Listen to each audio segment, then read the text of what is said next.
Hello student, welcome to Vedas One Academy. आज हम start करने वाले हैं एल्गोरिथम। एल्गोरिथम के बाद हम लोग पढ़ेंगे यूक्लिड डिवीजन एल्गोरिथम। तो यूक्लिड डिवीजन एल्गोरिथम पे हमें कुछ बेस्ड क्वेश्चन करने हैं। तो उस क्वेश्चन को सॉल्व करने के लिए हम इस एल्गोरिथम का यूज करेंगे। ठीक है, इस एल्गोरिथम को फॉलो करेंगे। तो एल्गोरिथम क्या है, पहले हम इसे जान लेते हैं कि एल्गोरिथम होता क्या है। ठीक है, तो यहाँ पर दिया हुआ है कि an algorithm is a series well defined steps which gives a procedure या मेथड फॉर सॉल्विंग और टाइप्स ऑफ प्रॉब्लम।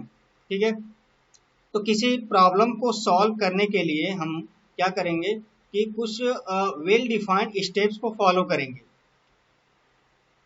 तो हम एक एग्जाम्पल से समझते हैं।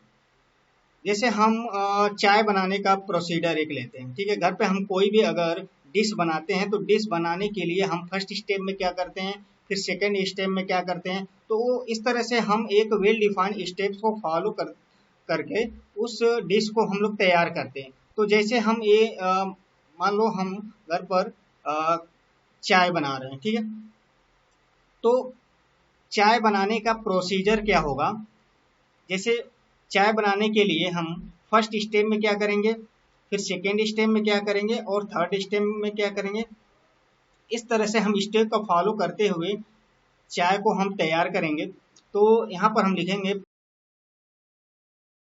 प्रोसीजर ऑफ मेकिंग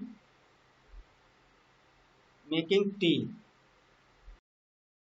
तो स्टेप 1 चाय बनाने के लिए हम फर्स्ट स्टेप क्या करेंगे। तो पहले हम फर्स्ट स्टेप समझते हैं। तो फर्स्ट स्टेप में हम क्या करेंगे, एक बर्तन लेंगे। ठीक है, चाय बनाने के लिए एक बर्तन लेंगे।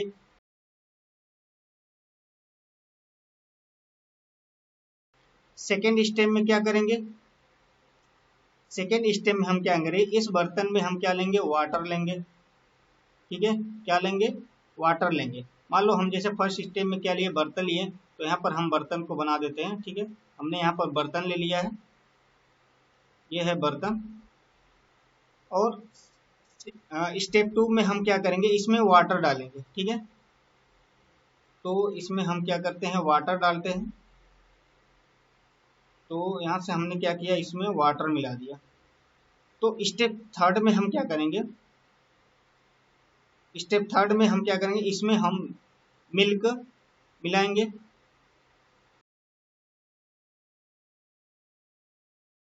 तो थर्ड स्टेप में हमने क्या किया, मिल्क मिलाया। और फोर्थ स्टेप में हम क्या करेंगे, अब हम समझते हैं स्टेप 4। तो फोर्थ स्टेप में क्या करेंगे, तो हमने क्या किया, फर्स्ट स्टेप में बर्तन लिया, सेकेंड स्टेप में क्या किया, वाटर मिलाया, थर्ड स्टेप में मिल्क, फोर्थ स्टेप में हम एक स्टोव लेंगे। ठीक है, हम स्टोव को जलाएंगे। ठीक है, तो यहाँ पर लिखेंगे बर्न गैस स्टोव।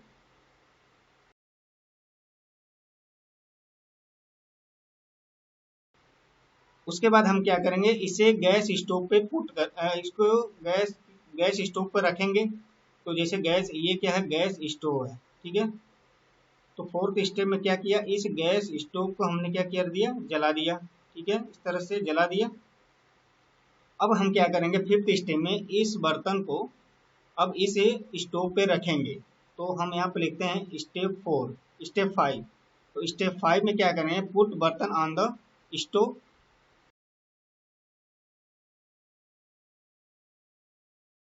तो फिफ्थ स्टेप में हमने क्या किया कि इस बर्तन को गैस स्टोव पे रख दिया। उसके बाद हम क्या करेंगे, अब हम क्या करेंगे, इसमें जैसे थोड़ा सा ये गर्म होगा तो इसमें हम क्या करेंगे, जिंगर या और शुगर मिलाएंगे, मतलब अदरक और चीनी।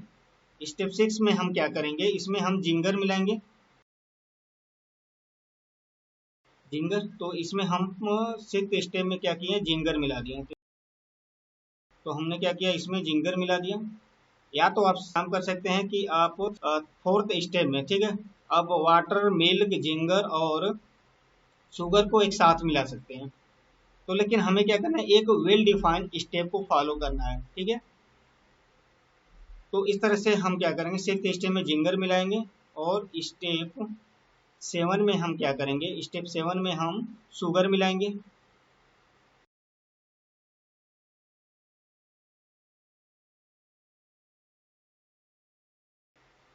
शुगर मिलाया। फिर हम स्टेप 8 में क्या करेंगे, अब स्टेप 8 में हम क्या करेंगे, इसमें जब ये थोड़ा सा गर्म हो जाएगा तो हम इसमें चाय पत्ती मिलाएंगे, ठीक है।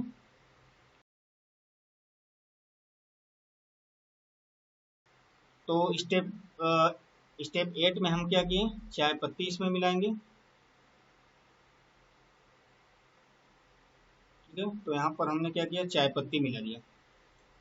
तो इस तरह से हमने क्या किया कि फर्स्ट स्टेप में बर्तन लिया, सेकेंड स्टेप में हमने क्या किया, वाटर लिया इस बर्तन में, थर्ड स्टेप में हमने क्या किया, इस बर्तन में हमने मिल्क लिया, और फिर इस फोर्थ स्टेप में क्या किया, स्टोव को जलाया और फिर इस बर्तन को हमने इस स्टोव को रखा।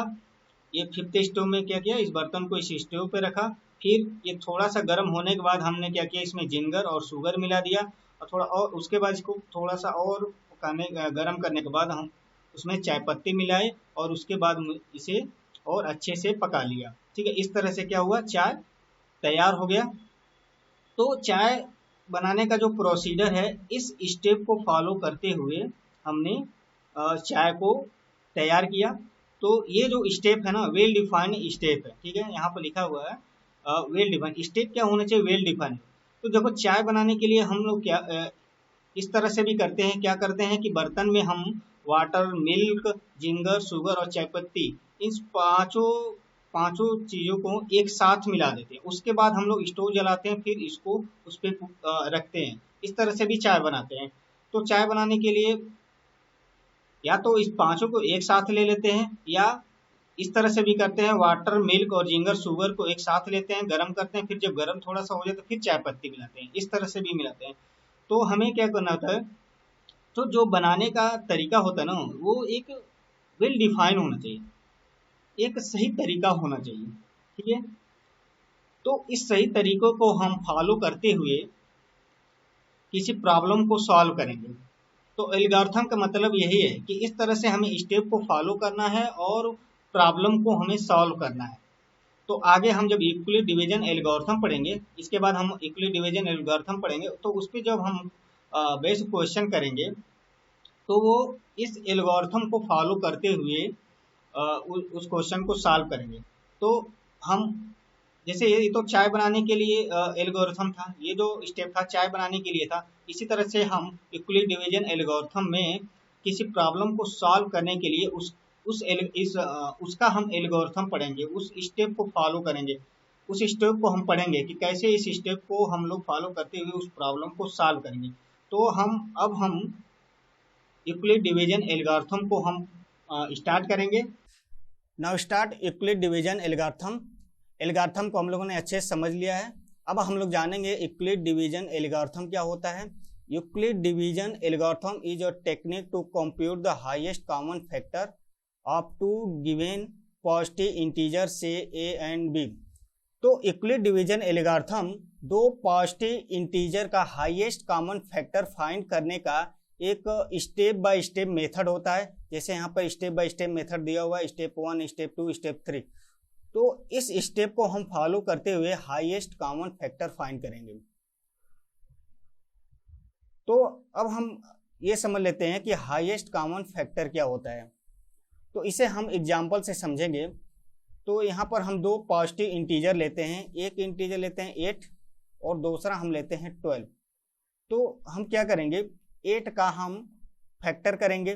तो 8 का फैक्टर क्या होगा, वह नंबर जो 8 को डिवाइड कर दे, या 8 जिन नंबर से डिविजिबल होगा वो सारे नंबर क्या होंगे, 8 के फैक्टर होंगे। तो 8 जो है 1 से डिविजिबल होगा, ठीक है। 1 जो है 8 को डिवाइड कर देगा, या 8 1 से डिविजिबल होगा। 8 2 से भी डिविजिबल होगा, या 2 8 को डिवाइड कर देगा। और 4 भी क्या करेगा, 8 को डिवाइड कर देगा, या 8 4 से डिविजिबल है, और 8, ठीक है, और 8 से भी डिविजिबल होगा। तो ये क्या है, ये 8 के फैक्टर हैं। तो यहाँ पर टोटल 8 के कितने फैक्टर हैं, 4 फैक्टर हैं। इसी तरह से हम 12 के फैक्टर लेंगे। तो 12 भी 1 से डिविजिबल होगा, 2 से डिविजिबल होगा, 3 से डिविजिबल होगा, 4 से भी डिविजिबल होगा, 6 से भी डिविजिबल होगा, और 12 से डिविजिबल होगा। तो यहाँ पर टोटल 6 नंबर हैं जो 12 को डिवाइड करेंगे। तो इस तरह से 12 के टोटल 6 फैक्टर होंगे। अब हम यहाँ पे देखेंगे कि कॉमन फैक्टर कौन कौन से हैं। तो यहाँ से हम देख पा रहे हैं कि 1 इसमें भी है और 1 इसमें भी है, और यहाँ पर ये भी देख पा रहे हैं कि 2 इसमें भी है और 2 इसमें भी है। ठीक है, तो 1 कॉमन फैक्टर है, 2 कॉमन फैक्टर है और 4 यहाँ पर देख रहे हैं 4 दोनों में है, तो 4 भी क्या है, कॉमन फैक्टर है। तो हम देख रहे हैं 3 ऐसे नंबर हैं जो कॉमन फैक्टर हैं। तो इसमें से हाईएस्ट कॉमन फैक्टर कौन सा है, यहाँ पर दिख रहा है कि 4 है। 4 क्या है, ग्रेटर है, 2 से भी ग्रेटर है, 1 से भी ग्रेटर है। तो इस तरह से 4 क्या होगा, हाईएस्ट कॉमन फैक्टर होगा।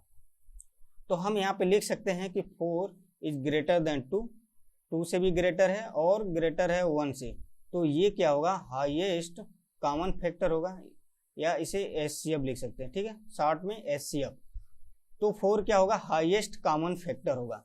तो यहाँ से हम लोगों ने समझ लिया कि हाईएस्ट कॉमन फैक्टर क्या होता है। अब हम हाईएस्ट कॉमन फैक्टर को फाइंड करने के लिए इस स्टेप को फॉलो करेंगे। ये स्टेप क्या कहलाता है, यूक्लिड डिवीजन एल्गोरिथम। ठीक है, तो यूक्लिड डिवीजन एल्गोरिथम के थ्रू हम इस स्टेप को फॉलो करते हुए हम लोग फाइंड करेंगे हाईएस्ट कॉमन फैक्टर। तो फर्स्ट स्टेप में हम क्या करेंगे, हमें 2 पॉजिटिव इंटीजर दिया होगा a और b। तो हम इसमें चेक करेंगे कि ग्रेटर नंबर कौन सा है। तो यहाँ पर दिया कि a ग्रेटर है b से, तो a क्या है, b से ग्रेटर है, तो a डिविडेंट होगा और b क्या होगा, डिवीजर होगा। तो हम क्या करेंगे, जो ग्रेटर नंबर होगा उससे उसको हम डिवाइड करेंगे स्मॉलर नंबर से। तो a डिविडेंट होगा और b क्या होगा, डिवीजर होगा। तो a को हम डिवाइड करेंगे b से और इस पे हम अप्लाई करेंगे यूक्लिड डिवीजन एल्गोरिथम। ठीक है, यूक्लिड डिवीजन लेमा को हम अप्लाई करेंगे। तो स्टेप 1 में यही बोला है कि apply Euclid division lemma to a and b on dividing a by b, so we find quotient q and remainder r such that a equal to b q plus r। तो जैसे ही हम a क्या greater number है, इस greater number को smaller number b से divide करेंगे तो हमें कोसेंट q और रिमाइंडर r मिलेगा, और उस पर हम क्या करेंगे, यूक्लिड डिवीजन लेमा अप्लाई करेंगे। तो ये होगा a equal to b q plus r। तो इस तरह से जैसे a क्या है, ग्रेटर नंबर है और b स्मॉलर है, तो हम a को डिवाइड करेंगे b से। तो यहाँ पर हम क्या करेंगे, a को b से डिवाइड करेंगे। जैसे हमने a को b से डिवाइड किया तो हमें यहाँ पे कोसेंट q मिला और रिमाइंडर क्या मिला, r मिला। अगर रिमाइंडर 0 हो जाता, अगर रिमाइंडर 0 होता तो b क्या होता, हाईएस्ट कॉमन फैक्टर होता। अगर रिमाइंडर 0 नहीं है तो अब हम क्या करेंगे कि b क्या होगा, अगर रिमाइंडर अगर यहाँ पे 0 होता है तो b क्या होगा, हाईएस्ट कॉमन फैक्टर होगा। अगर रिमाइंडर 0 नहीं होता है तो हम क्या करेंगे, r और b मतलब इस रिमाइंडर और इस डिवीजर पर हम यूक्लिड डिवीजन लेमा अप्लाई करेंगे। तो इस केस में ये जो रिमाइंडर है, ये रिमाइंडर क्या होगा, डिवीजर होगा, और ये जो डिवीजर b है ये डिविडेंट होगा। इस तरह से रिमाइंडर क्या हो गया, ये डिवीजर हो गया, और b जो है यहाँ इसमें क्या था, डिवीजर था, तो ये हो जाएगा डिविडेंट। अब हम इस पे क्या करेंगे, यूक्लिड डिवीजन लेमा अप्लाई करेंगे। जैसे हमने b को डिवाइड किया r से, तो यहाँ पर हमें कोसेंट मान लो मिल गया q डैश और रिमाइंडर मिल गया r डैश। ठीक है, अगर यहाँ पे r डैश 0 हो जाता, मतलब ये रिमाइंडर 0 होता, तब ये r क्या हो जाता, हाईएस्ट कॉमन फैक्टर होता।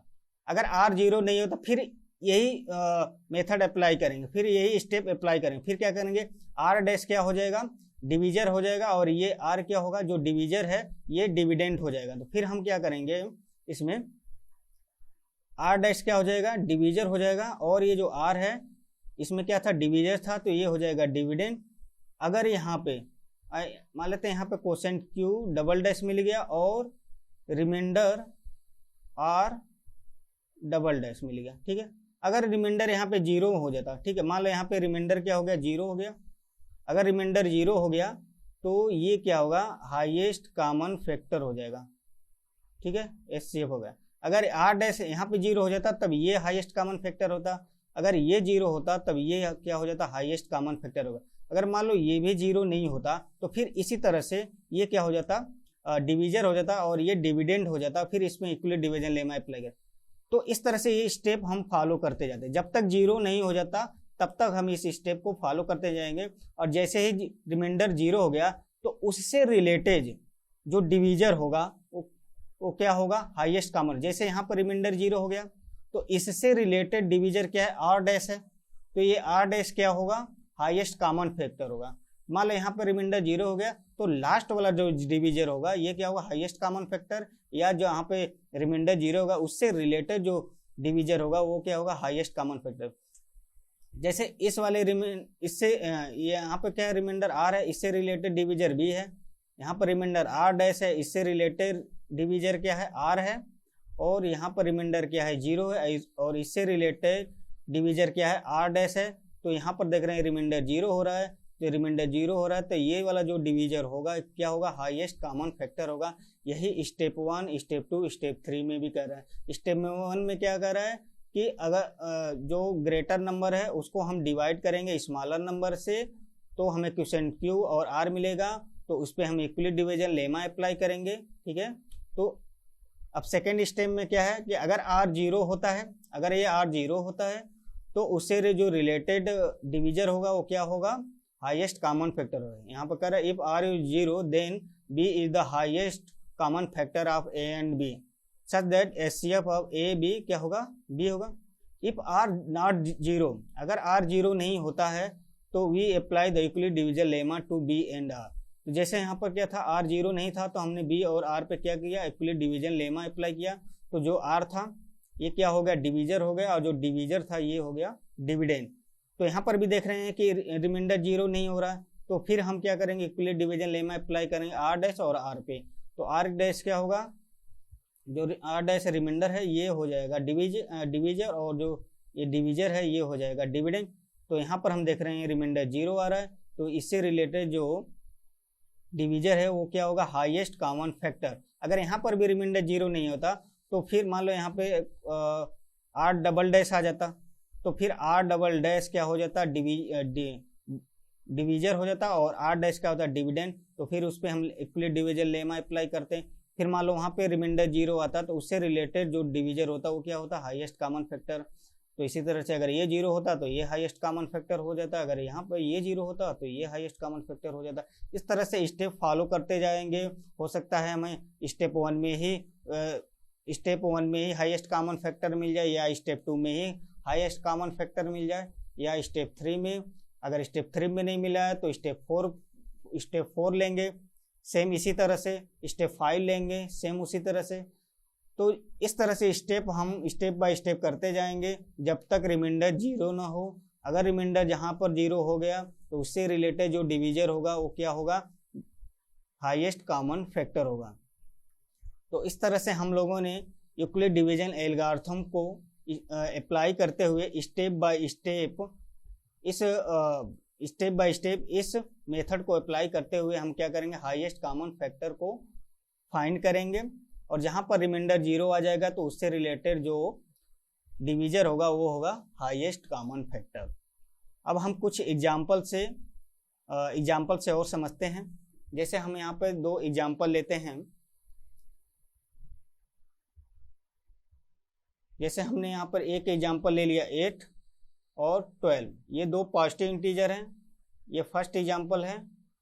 एक और हमने यहाँ पे एग्जाम्पल ले लिया, सेकेंड एग्जाम्पल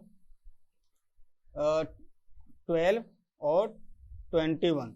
यहाँ पर हमने 2 एग्जाम्पल लिए हैं। इन दोनों एग्जाम्पल से हम लोग यूक्लिड डिवीजन एल्गोरिथम को अच्छे समझेंगे, और इस एग्जाम्पल से हम हाईएस्ट कॉमन फैक्टर फाइंड करेंगे। तो इसमें हम देखेंगे कि ग्रेटेस्ट नंबर कौन सा है। तो यहाँ पर देख रहे हैं ग्रेटेस्ट नंबर 12 है। 12 क्या है, ग्रेटर है 8 से। तो हम 12 को डिवाइड करेंगे किससे, 8 से। तो फर्स्ट स्टेप में क्या था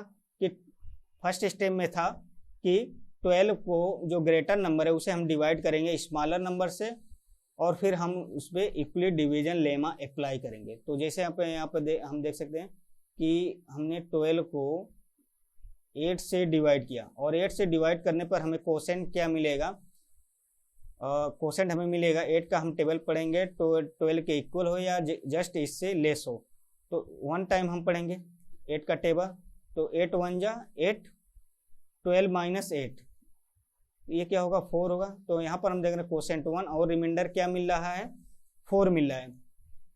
तो फर्स्ट स्टेप में हमने देखा कि रिमाइंडर 4 मिला है, तो यहाँ पर देख रहे हैं रिमाइंडर 0 नहीं हो रहा है। तो अगर रिमाइंडर यहाँ पे 0 होता तो 8 क्या होता हाईएस्ट कॉमन फैक्टर होता। अगर रिमाइंडर 0 नहीं होता तो हम इस रिमाइंडर और इस डिविजर पे क्या करेंगे यूक्लिड डिवीजन लेमा अप्लाई करेंगे। तो इस केस में क्या होता है कि जो रिमाइंडर होता है ये डिवीजर हो जाता है और ये जो डिवीजर होता है वो डिविडेंट होता है। तो यहाँ पर हम क्या करेंगे, अब ध्यान देना कि ये 4 क्या हो जाएगा, रिमाइंडर था ये डिवीजर हो जाएगा, और ये जो 8 है ये डिवीजर था तो ये हो जाएगा डिविडेंट। अब हम क्या करेंगे 8 को डिवाइड करेंगे 4 से, तो यहाँ पर कोसेंट क्या मिलेगा 2, 4 2 जा 8, और यहाँ पर रिमाइंडर क्या आ गया 0। जैसे ही रिमाइंडर 0 आ गया तो इससे रिलेटेड जो डिवीजर होगा ये क्या होगा हाईएस्ट कॉमन फैक्टर, ये हो गया हाईएस्ट कॉमन फैक्टर। तो आपने यहाँ पे समझ लिया कि हाईएस्ट कॉमन फैक्टर फाइंड करने का मेथड। अब हम लोग अभी इस एग्जांपल से समझेंगे। तो इसमें हम लोग देख रहे हैं कि 21 क्या है ग्रेटर है 12 से, 21 ग्रेटर है 12 से, तो 21 को डिवाइड करेंगे 12 से, तो यहाँ पर हम 21 को डिवाइड करेंगे 12 से, तो 12 का हम टेबल पढ़ेंगे या 21 के इक्वल हो या जस्ट इससे लेस हो। तो 12 1 जा 12, 12 2 जा क्या हो जाएगा 24 हो जाएगा। तो हम टेबल एक बार ही पढ़ेंगे, तो 12 1 जा 12 और 21 माइनस 12 ये होगा कितना होगा 9 होगा, ठीक है 9 होगा। तो यहाँ पर देख रहे हैं क्या कोसेंट 1 और रिमाइंडर क्या मिल रहा है 9। तो यहाँ पर अगर रिमाइंडर 0 होता तो ये 12 क्या होता हाईएस्ट कॉमन फैक्टर होता, लेकिन यहाँ पर रिमाइंडर 0 नहीं है, रिमाइंडर क्या है 9 है। तो इस रिमाइंडर और इस डिवीजर पे हम क्या करेंगे यूक्लिड डिवीजन लेमा अप्लाई करेंगे। तो जब यूक्लिड डिवीजन लेमा अप्लाई करेंगे तो ये 9 जो है ये 9 क्या होगा डिवीजर हो जाएगा, और ये जो 12 है ये क्या होगा डिविडेंट होगा। देखो जो ग्रेटर नंबर होगा इससे 12 और 9 में जो ग्रेटर होगा वो क्या होगा डिविडेंट होगा, जो स्मॉलर होगा वो क्या हो जाएगा डिवीजर होगा। तो 9 क्या स्मॉलर है तो ये क्या हो जाएगा डिवीजर, और 12 क्या है ग्रेटर है तो ये हो जाएगा डिविडेंट। इस तरह से हम लोग माइंड में ध्यान रखेंगे। तो 9 क्या है 9 स्मॉलर है 12 से, तो 9 डिवीजर हो जाएगा और 12 क्या होगा डिविडेंट हो जाएगा, ठीक है। तो अब इस पे हम क्या करेंगे, अब क्या करेंगे 9 का टेबल पढ़ेंगे 12 के इक्वल हो या जस्ट 12 से लेस हो। तो 9 1 जा हम 9 लेंगे, और अगर इससे ज़्यादा हम टेबल 2 बार लेते हैं तो इससे अधिक हो जाएगा, ठीक है। तो 9 1 जा 9 और इसे सब्ट्रैक्ट करेंगे तो ये आएगा 3। तो यहाँ पर देख रहे हैं कि रिमाइंडर 0 नहीं हो रहा है। अगर यहाँ पर रिमाइंडर 0 होता तो ये 9 क्या हो जाता हाईएस्ट कॉमन फैक्टर हो जाता। अगर रिमाइंडर 0 नहीं है तो फिर क्या करेंगे अगेन हम क्या करेंगे 3 और 9 में क्या करेंगे इक्वली डिवीजन लेमा अप्लाई करेंगे, और 3 देख रहे हैं कि लेस है 9 से, तो 3 क्या हो जाएगा डिवीजर हो जाएगा और 9 क्या होगा डिविडेंट होगा। तो अब हम क्या करेंगे, तो अब हम 9 को डिवाइड करेंगे 3 से, तो यहाँ पर होगा 3 3 जा 9, और यहाँ पर देख रहे हैं कि रिमाइंडर क्या आ रहा है 0, रिमाइंडर 0 आ गया। तो इससे रिलेटेड जो डिवीजर है या लास्ट जो डिवीजर है वो क्या हो जाएगा हाईएस्ट कॉमन फैक्टर।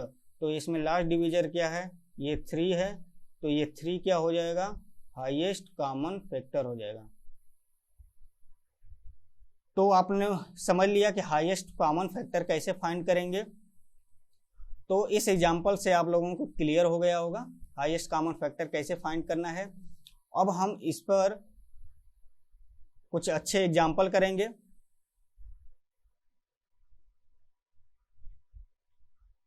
तो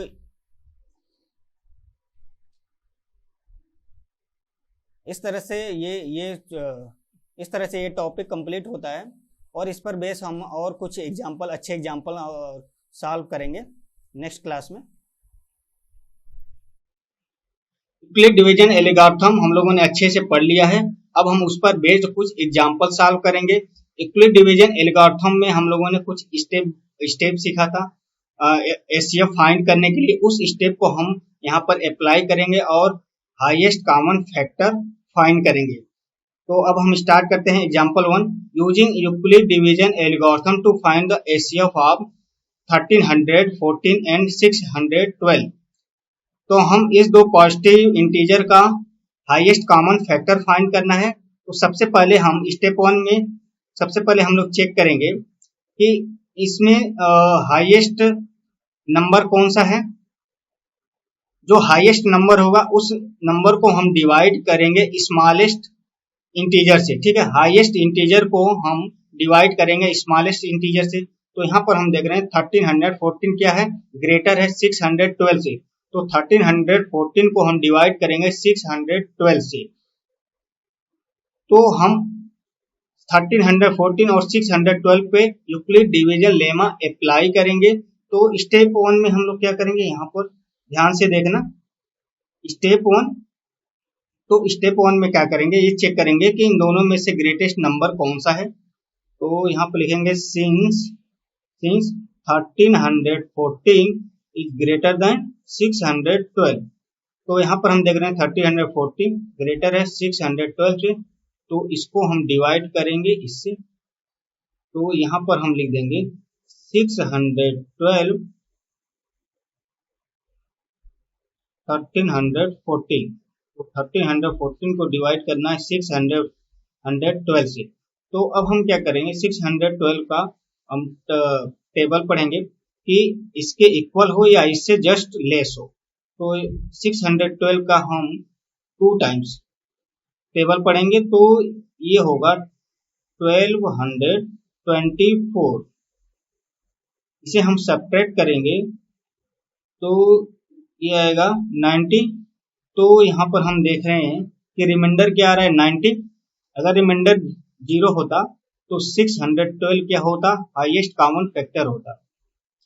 तो यहाँ पर क्या है, रिमाइंडर 90 है। तो हम नेक्स्ट स्टेप पे चलेंगे। तो नेक्स्ट स्टेप पे हम लोग क्या करते हैं कि इस 90 को, जो 90 है ये क्या हो जाता है, डिवीजर हो जाता था और 612 ये डिविडेंड हो जाता था। मतलब 90 और 612 पे हम यूक्लिड डिवीजन लेमा अप्लाई करते थे। जैसे यहाँ पर देख रहे हैं कि 1314 612 से ग्रेटर है। तो हम 1314 को 612 से क्या करते थे, डिवाइड करते थे इस तरह से। यहाँ पर देख रहे हैं रिमाइंडर 0 नहीं है। तो अब क्या करेंगे, ये जो रिमाइंडर है और 612 है, तो इसमें ग्रेटर कौन सा है 612। तो इसे हम डिवाइड करेंगे 90 से। तो स्टेप 1 में हमने क्या किया कि 1340 ग्रेटर था 612 से। तो इसको हमने डिवाइड किया था इससे। तो अब हम क्या करेंगे, इस पे यूक्लिड डिवीजन लेमा अप्लाई करेंगे। तो यूक्लिड डिवीजन लेमा अप्लाई करने से पहले हम लोग यहाँ पे इसे जब डिवाइड करेंगे तो यहाँ पर हमें रिमाइंडर क्वोशेंट 2 मिलेगा और रिमाइंडर 90। तो यहाँ पर हम लिख लेते हैं कि वी गेट रिमाइंडर। यहाँ पर हमें रिमाइंडर क्या मिला, रिमाइंडर कितना मिला 90 एंड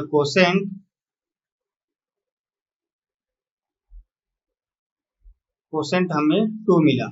तो अब हम क्या करेंगे, यहाँ पर यूक्लिड डिवीजन लेमा अप्लाई करेंगे। तो यहाँ पर लिखेंगे by Euclid division lemma, Euclid's division lemma. तो यूक्लिड डिवीजन लेमा अप्लाई करेंगे तो A equal to b q plus r. तो A क्या है, डिविडेंट है, कितना है यहाँ पर है 13 है, 1314 है। 1314 equal to b q, b क्या है डिवीजर है 612 और क्यू क्या है क्वोशेंट इंटू 2 प्लस रिमाइंडर कितना है 90। अब हम क्या करेंगे, नेक्स्ट स्टेप पे चलेंगे क्योंकि यहाँ पर रिमाइंडर 0 नहीं आ रहा है। अगर 0 आता तो ये क्या हो जाता, हाईएस्ट कॉमन फैक्टर रहता। तो यहाँ पर देख रहे हैं रिमाइंडर 0 नहीं है, तो अब हम क्या करेंगे, नेक्स्ट स्टेप पे चलेंगे, स्टेप 2। तो स्टेप 2 में हम क्या देख रहे हैं कि रिमाइंडर क्या है, 0 के इक्वल नहीं है। तो यहाँ पे लिखेंगे सिंस रिमाइंडर कितना है, 90 है, और ये 0 के इक्वल नहीं है, 0 के इक्वल नहीं है। तो अब हम क्या करेंगे, ये जो डिवीजर है और ये रिमाइंडर है, इसमें से हम देखेंगे ग्रेटर नंबर कौन सा है, 612 है, तो इसे हम डिवाइड करेंगे किससे, 90, और फिर हम यूक्लिड डिवीजन लेमा अप्लाई करेंगे। तो यहाँ पे लिखेंगे सो, अब क्या करेंगे, 612 को डिवाइड करेंगे 90 से, सो वी डिवाइड 612 बाई 90। तो 612 को 90 से डिवाइड करेंगे तो यहाँ पर हमें कोसेंट और रिमाइंडर क्या मिलेगा। तो अब 90 का हम टेबल पढ़ेंगे, 600 के 12 के इक्वल हो या जस्ट इससे लेस हो। तो यहाँ पर हम 90 का टेबल 6 टाइम लेंगे, तो ये होगा 540। इसे हम सब्ट्रैक्ट करेंगे तो यहाँ पर ये आएगा 72। तो देख रहे हैं यहाँ पर रिमाइंडर क्या आ रहा है, 72। तो अगेन हम देख रहे हैं रिमाइंडर 0 नहीं हो रहा है, तो रिमाइंडर 0 नहीं हो रहा है, तो 9, अगर रिमाइंडर 0 होता तो 90 क्या होता, हाईएस्ट कॉमन फैक्टर होता। तो हम फिर नेक्स्ट स्टेप में चलेंगे, तो फिर हम इस पे क्या कर देंगे, यूक्लिड डिवीजन लेमा अप्लाई करेंगे। तो यहाँ पर हम लिख देते हैं कोसेंट क्या मिल रहा है, 2। तो यहाँ पर लिखेंगे वी गेट कोसेंट हमें मिल रहा है 6, और रिमाइंडर क्या मिल रहा है, रिमाइंडर मिल रहा है 72। तो अब हम क्या करें, 72 और 90 पर इक्वली डिवीजन लेमा अप्लाई करेंगे। तो by equally division lemma by Euclid's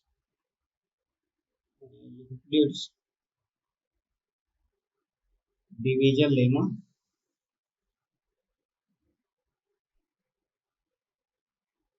तो इक्वली डिवीजन लेमा से क्या होगा, ए इक्वल टू क्या होगा, बी क्यूब। ए कितना है, 612 है, 612 equal to b q, b कितना है, 90 है, और क्यू मतलब कोसेंट कितना दिया हुआ है, 6 प्लस रिमाइंडर 72। तो अब हम नेक्स्ट स्टेप पे चलेंगे, तो सेम इसी तरह से करेंगे नेक्स्ट स्टेप में भी। नेक्स्ट स्टेप में क्या देखेंगे कि 72 क्या है, वहां पर भी लिखेंगे since remainder 72 not equal to 0। फिर हम क्या करेंगे, 90 को 72 से डिवाइड करेंगे। तो अब हम नेक्स्ट स्टेप पे चलते हैं, तो यहाँ पर लिखेंगे स्टेप 3। तो स्टेप 3 में हम क्या देखेंगे, स्टेप 3 में क्या लिखेंगे, सिंस रिमाइंडर कितना है, 72, और ये 0 के इक्वल नहीं है। तो अब हम क्या करेंगे, इस 90 को डिवाइड करेंगे 72 से। तो यहाँ पर हम लिखेंगे सो वी डिवाइड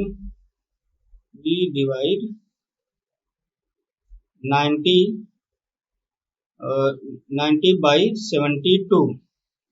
तो 90 को हम 72 से डिवाइड करेंगे, तो 72 1 जा 72, इसको सब्ट्रैक्ट करेंगे तो रिमाइंडर यहाँ पर क्या आएगा, 80 आएगा, 80। तो अगेन हम देख रहे हैं रिमाइंडर क्या हो रहा है, 0 नहीं हो रहा है। तो फिर हम फोर्थ स्टेप पे चलेंगे, तो यहाँ पर हमें क्या मिल रहा है, वी गेट कोसेंट यहाँ पे हमें मिल रहा है 1, और रिमाइंडर मिल रहा है 80। तो फिर हम क्या करेंगे, यूक्लिड डिवीजन लेमा अप्लाई करेंगे बाय यूक्लिड डिवीजन लेमा।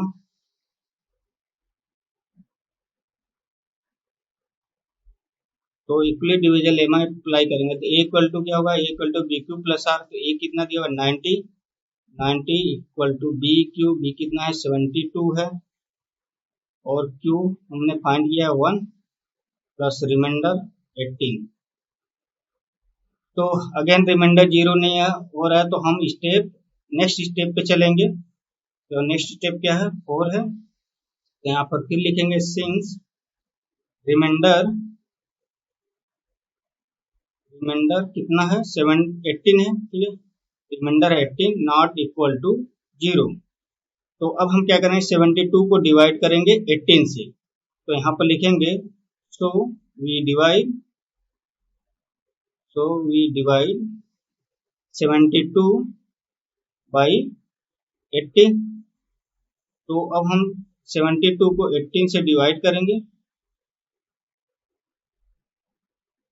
तो 4 टाइम्स 18 का हम टेबल 4 टाइम्स से लेंगे, तो 18 4 जा 72। तो यहाँ पर देख रहे हैं रिमाइंडर क्या आ रहा है 0 आ रहा है। अगर रिमाइंडर 0 आ जाएगा तो ये क्या होगा 18 हाईएस्ट कॉमन फैक्टर होगा, ठीक है। तो अब हम देख रहे हैं कि रिमाइंडर क्या हो गया 0 हो गया, तो इससे रिलेटेड जो डिवीजर होगा वो क्या होगा हाईएस्ट कॉमन फैक्टर होगा।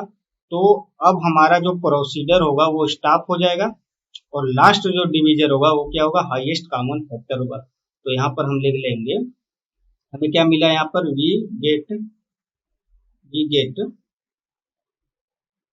यहाँ पर हमें मिला कोसेंट, क्या मिला कोसेंट यहाँ पर हमें मिला 4, और रिमाइंडर क्या मिला 0। तो यहाँ पर हम यूक्लिड डिवीजन लेमा अप्लाई करेंगे by Euclid's division lemma.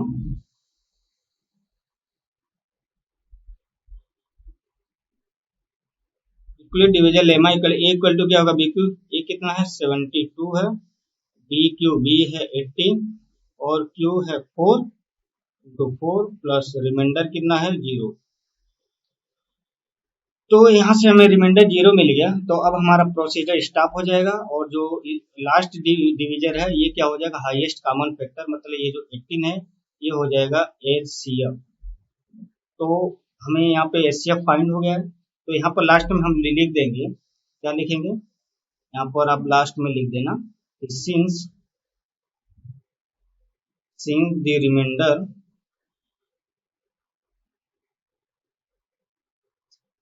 Has become, अब देख रहे हैं यहाँ पर रिमाइंडर क्या हो रहा है 0 हो रहा है, तो यहाँ पर लिख देंगे रिमाइंडर हैज बिकम 0,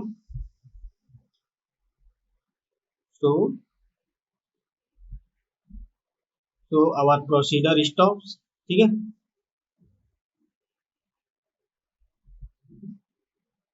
तो रिमाइंडर 0 हो गया, तो हमारा प्रोसीजर क्या होगा स्टॉप हो जाएगा, और जो लास्ट होगा वो क्या होगा हाईएस्ट कॉमन फैक्टर होगा। तो यहाँ पर लिख देंगे तो our procedure stop since the divisor at this stage, इस स्टेज में जो डिवीजर होगा क्या होगा हाईएस्ट कॉमन फैक्टर होगा एट दिस स्टेज, या हम कह सकते हैं लास्ट डिवीजर, ठीक है, या यहाँ पर हम लिख सकते हैं लास्ट डिवीजर कितना, हमें कितना मिला 18, तो ये क्या होगा हाईएस्ट कॉमन फैक्टर होगा। तो यहाँ पे लिख देंगे hence required HCF highest common factor, ठीक है 1314, 612। तो इन दोनों नंबर का हाईएस्ट कॉमन फैक्टर हमने फाइंड कर लिया कितना 18, ये होगा हमारा आंसर। अब हम नेक्स्ट एग्जांपल स्टार्ट करेंगे। एग्जांपल 2 को भी हम सेम एग्जांपल 1 की तरह ही सॉल्व करेंगे। तो स्टार्ट करते हैं। If the HCF of 65 and 117 can be written as 65 m minus 117, find the value of m, ठीक है। तो यहाँ पर हमें दिया है एचसीएफ ठीक है, एचसीएफ दिया है 17, if the HCF of 65 and 117, तो 65 और 117 का एचसीएफ हमें दिया हुआ है 65m माइनस 117, इस फॉर्म में दिया हुआ है। तो यम क्या होगा, इस यम की वैल्यू को हमें फाइंड करना होगा। तो जिस तरह से हम लोगों ने स्टेप बाय स्टेप फॉलो किया था एग्जाम्पल 1 में, उसी तरह से स्टेप फॉलो करेंगे और जो इन दोनों का हम एचसीएफ फाइंड करेंगे और उस एचसीएफ को इसके इक्वल कर देंगे, तो वहां से हमें क्या मिल जाएगा, m की वैल्यू मिल जाएगी। तो हम अब क्या करेंगे, 65 और 117 से हम हाईएस्ट कॉमन फैक्टर फाइंड करेंगे और वो हाईएस्ट कॉमन फैक्टर इसके इक्वल होगा। तो स्टार्ट करते हैं स्टेप 1। तो स्टेप 1 में हम क्या करेंगे, हमें पता है कि स्टेप 1 में जो ग्रेटेस्ट नंबर होता है उसको हम डिवाइड करेंगे स्मॉलेस्ट नंबर से। तो यहाँ पर हम देख रहे हैं 170 क्या है, ग्रेटेस्ट है 65 से, तो 117 को डिवाइड करेंगे 65 से। तो यहाँ पर हम लिखेंगे स्टेप 1 में सिंस 117 ग्रेटर है 65 से, तो हम क्या करेंगे 117 को डिवाइड करेंगे 65 से। तो यहाँ पर लिखेंगे 65 117। तो अब क्या करेंगे, 65 का टेबल पढ़ेंगे, 117 के इक्वल हो या जस्ट इससे लेस हो। तो यहाँ पर हम 65 का टेबल 1 टाइम पढ़ेंगे, तो ये होगा 65 1 जा 65 से सब्ट्रैक्ट करेंगे तो यहाँ पर आएगा 52। तो ये देख रहे हैं कि रिमाइंडर क्या आ रहा है, 52 आ रहा है। अगर रिमाइंडर 0 होता है तो ये क्या होता, हाईएस्ट कॉमन फैक्टर होगा। तो अब हम यहाँ पर रिमाइंडर 0 नहीं हो रहा है, तो इसका मतलब हम स्टेप 2 में चलेंगे। तो 52 और 65 में क्लियर डिवीजन लेमा अप्लाई करेंगे। तो इसमें हम क्या करेंगे, तो यहाँ पर हमें क्या मिल रहा है, कोसेंट 1 मिला है, रिमाइंडर 2 मिल रहा है। तो यहाँ पर हम लिखेंगे वी गेट कोसेंट कितना मिल रहा है 1, और रिमाइंडर हमें मिल रहा है 52। तो अब हम इस पर क्या करेंगे, यूक्लिड डिवीजन लेमा अप्लाई करेंगे by Euclid division lemma, Euclid's division lemma a equal to b q plus r. ये कितना है 117 है, 100,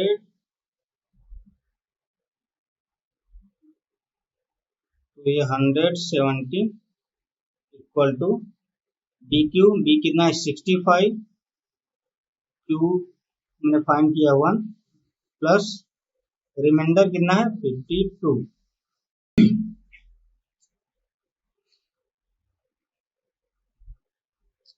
तो अब हम क्या करेंगे 65 और 52 में हम यूक्लिड डिवीजन लेमा अप्लाई करेंगे। तो हम देख रहे हैं 65 क्या है 52 से ग्रेटर है, तो 65 को हम डिवाइड करेंगे 52 पे। तो अब हम स्टेप 2 पे चलते हैं। तो स्टेप 2 में हम क्या करेंगे, यहाँ पे हम देख रहे हैं कि सिंस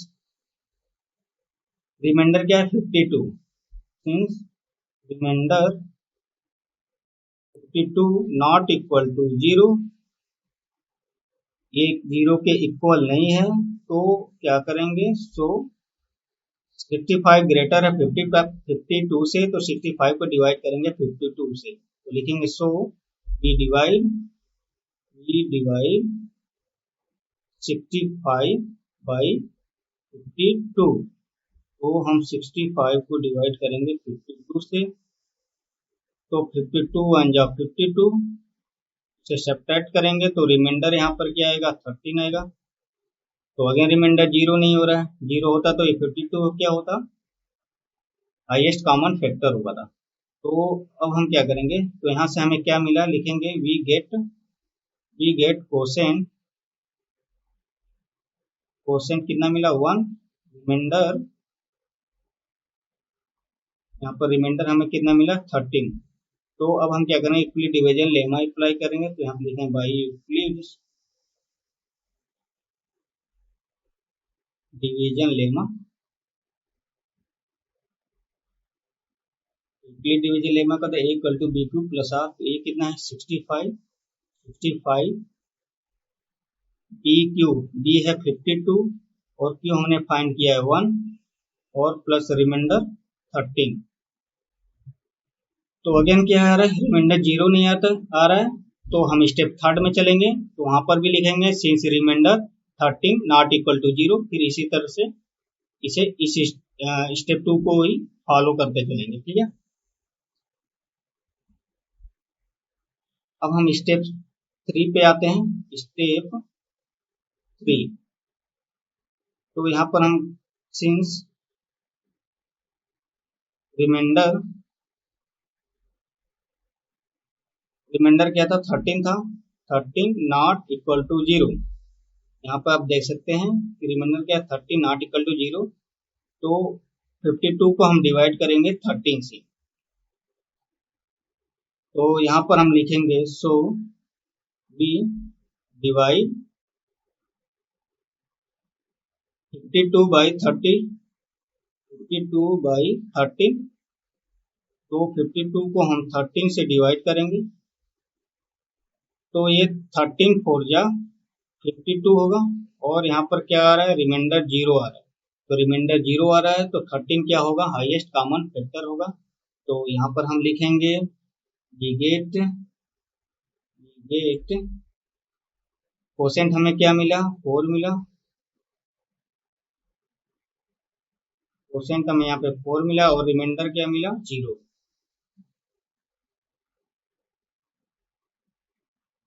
तो बाई यूक्लिड डिवीजन लेमा, तो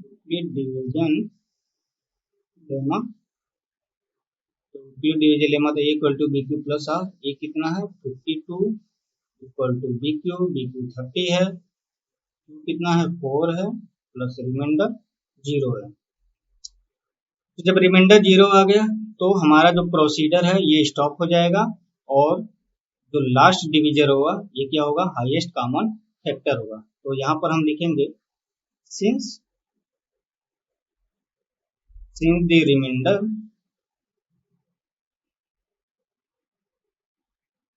has become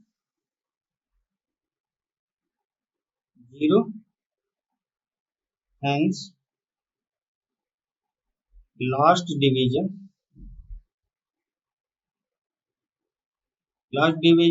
क्या है 13 है, last divisor will be highest common factor। तो यहाँ पर लिख देंगे hence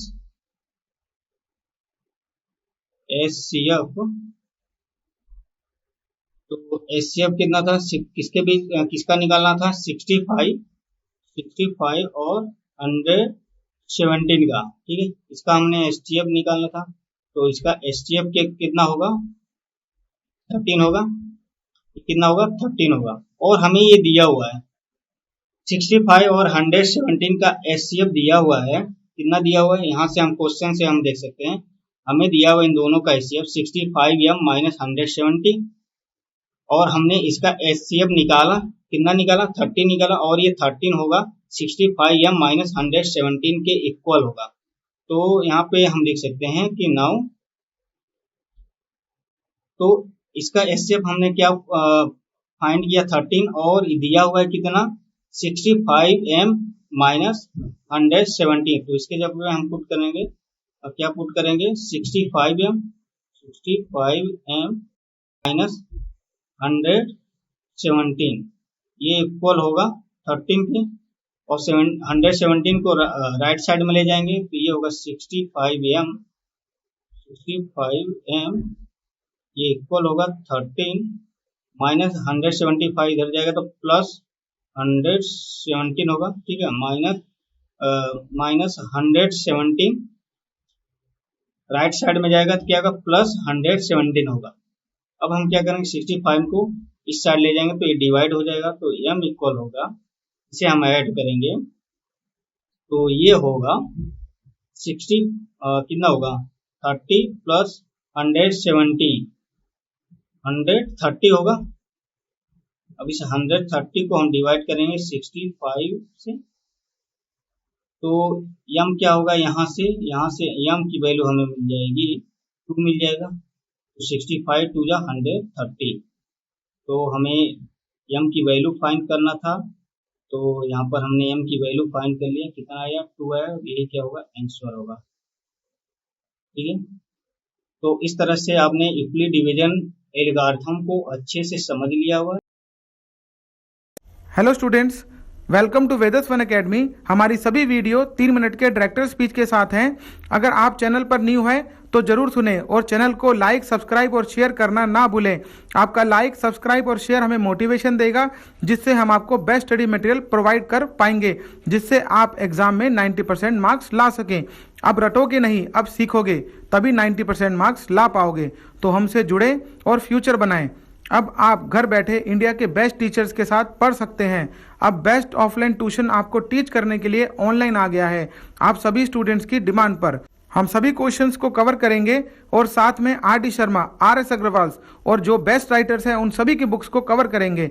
हम आपको 90% मार्क्स कैसे लाने हैं सभी ट्रिक्स बताएंगे और साथ साथ स्टडी कैसे करते हैं, टॉपर्स का शेड्यूल क्या होता है, मार्क्स कैसे इंक्रीज होते हैं, एग्जाम टाइम पर कैसे स्टडी करें, ये सब आपको हम साथ साथ बताएंगे। हमारी सभी वीडियोस उन्हीं स्टूडेंट्स को मिलेगी जिनका अकाउंट हमारे साथ होगा। तो आज ही हमारी वेबसाइट पर जाकर अपना अकाउंट क्रिएट करें। लिमिट फुल होने के बाद अकाउंट क्रिएट नहीं हो पाएंगे। हमें मोर देन 15 ईयर्स का टीचिंग एक्सपीरियंस है। वेदस वन ऑफलाइन टीचिंग में एक बड़ा नाम है। हमारे इंस्टीट्यूट से बहुत टॉपर्स बने हैं। हमने बहुत सारे अपने स्टूडेंट्स की रिक्वेस्ट पे अपना ऑनलाइन चैनल स्टार्ट किया है। हम आपको क्लास 4 से क्लास 12 तक सभी सब्जेक्ट दोनों मीडियम हिंदी और इंग्लिश में प्रोवाइड करेंगे। हमारे बेस्ट टीचर्स ने आपके लिए कोर्स रेडी करना स्टार्ट कर दिया है। जल्दी आपको हमारी सभी videos full chapter wise with VIP question, handmade notes के साथ मिलने लगेंगी।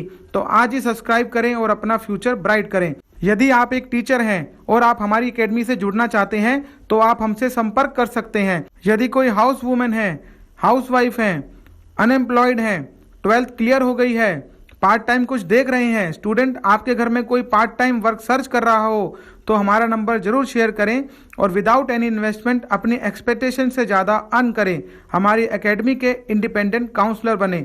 आप हमारी वेबसाइट पे जाके vedaswan.com पर राइट हैंड साइड में आपको बिकम अ इंडिपेंडेंट काउंसलर का बटन मिलेगा, वहां से फॉर्म को फिलअप करें। हमारी टीम आपको जरूर कांटेक्ट करेगी। स्टूडेंट्स, आप हमारी वेबसाइट पर जरूर विजिट करें और अपनी फोटो विद डिटेल वहां पर अपलोड करें और साथ साथ इससे आपका अकाउंट भी क्रिएट हो जाएगा और आप अपनी फोटो को अपने फ्रेंड्स के साथ शेयर भी कर पाएंगे। तो आज ही हमारी वेबसाइट पर विजिट करें। स्टूडेंट्स, हमारी एकेडमी में नेक्स्ट ईयर के एडमिशन स्टार्ट हो गए हैं।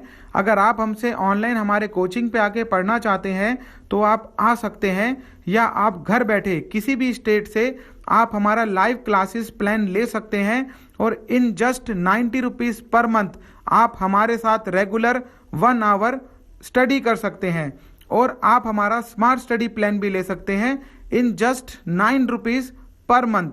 आप इन अपॉर्चुनिटीज़ को मिस ना करें और ज़्यादा जानकारी के लिए हमारी वेबसाइट पर जरूर विजिट करें। हमारे पास बहुत सारे स्टूडेंट्स की रिक्वेस्ट आती है और हमसे पढ़ना चाहते हैं, पर डिस्टेंस की वजह से ऐसा नहीं हो पा रहा था। पर लाइव क्लासेस हमारी अब स्टार्ट हो गई है। आप हमसे लाइव क्लासेस ले सकते हैं और आप ट्यूशन में हज़ारों रुपए एक्सपेंस करते हैं, आप हमारा लाइव क्लास प्लान लेकर देखें, आपको बेस्ट टू बेस्ट मिलेगा। और बेनिफिट्स के लिए आप हमारी वेबसाइट पर विजिट करें और इस अपॉर्चुनिटी को बिल्कुल भी मिस ना करें। हम एवरी ईयर लिमिटेड स्टूडेंट्स को ही टीच करते हैं, इसीलिए आप वेट ना करें और आज ही एनरोल करें।